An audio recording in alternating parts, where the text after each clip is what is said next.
Ladies and gentlemen, welcome to Fertility Hot Topics, the platform that discusses all things fertility. Our goal is to provide you with information and educate you on those uncomfortable issues that are never openly addressed. Disclosure: I'm not a medical professional. I only act in an advisory capacity. If you need expert medical advice, get in touch with your physician. I can be reached via email at fertilityhottopics@gmail.com. fertilityhottopics@gmail.com. This is not a sponsored platform.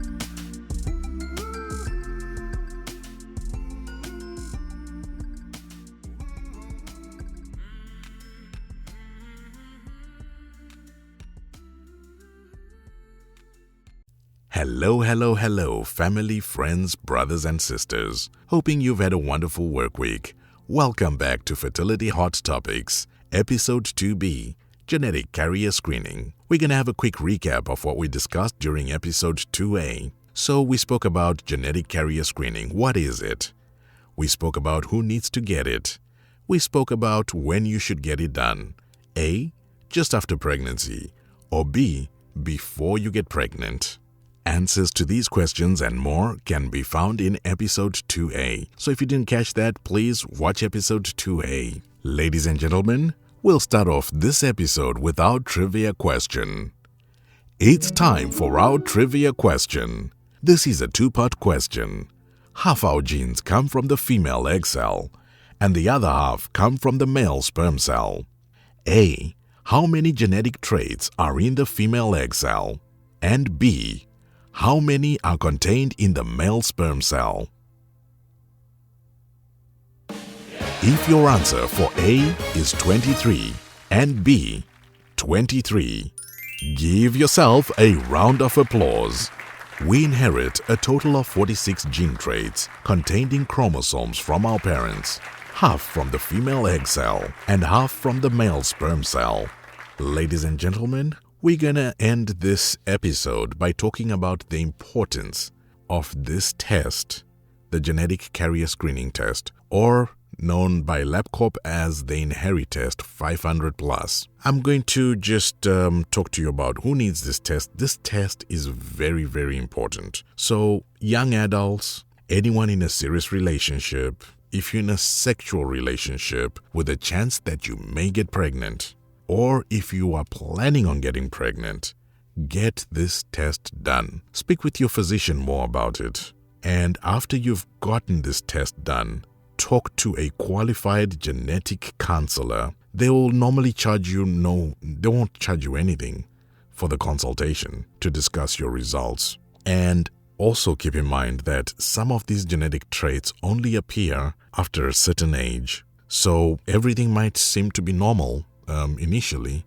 and then boom, when you get to a certain age, these traits start, developing. So I'm going to tell you a little story about Jack and Jill. I'm not going to use real names. So Jack and Jill met in college, and they fell in love throughout their college years. They were courting, and things got serious, progressed bit by bit, and Jack promised Jill that he would go to the heavens and bring down the moon for her. As smitten as she was, she also promised Jack that he was her soulmate for eternity. Perfect relationship. So, Jack, on the other hand, his parents died when he was a teenager. And there's not much medical history from his parents. Everything about Jack seemed normal. And likewise, everything about Jill seemed normal. Jill's parents are still alive. They normal. Everything is normal. Siblings. Everyone is normal in both families. However, they decide to take things a little further. So they get married. They do all the things that every young couple is supposed to do. They do it right. And they decide, hey, it's time to have a baby. So they go ahead. They have a baby. Now, unfortunately, for this young couple, their baby died at the age of 12. Okay, very sad. And nothing was wrong with the baby. No signs of any sickness, nothing. The child was perfectly normal. But no one could really quite put a finger to what happened. Why was this death at their doorstep all of a sudden after 12 years? So Jack's family started blaming Jill's family about, it might be Jill's uncle or Jill's aunt who, did whatever they might have done. As people, we always want closure. And when certain events that we don't understand happen in our lives, we search for the most probable explanation.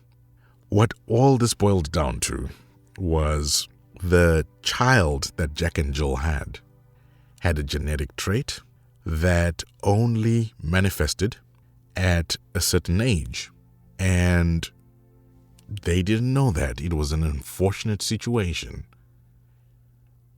Moral of the story is, as much as we all may be in Jack and Jill's situation, with the technology out there today, with the strides that technology has made, why play Russian roulette when we've got this information at our fingertips?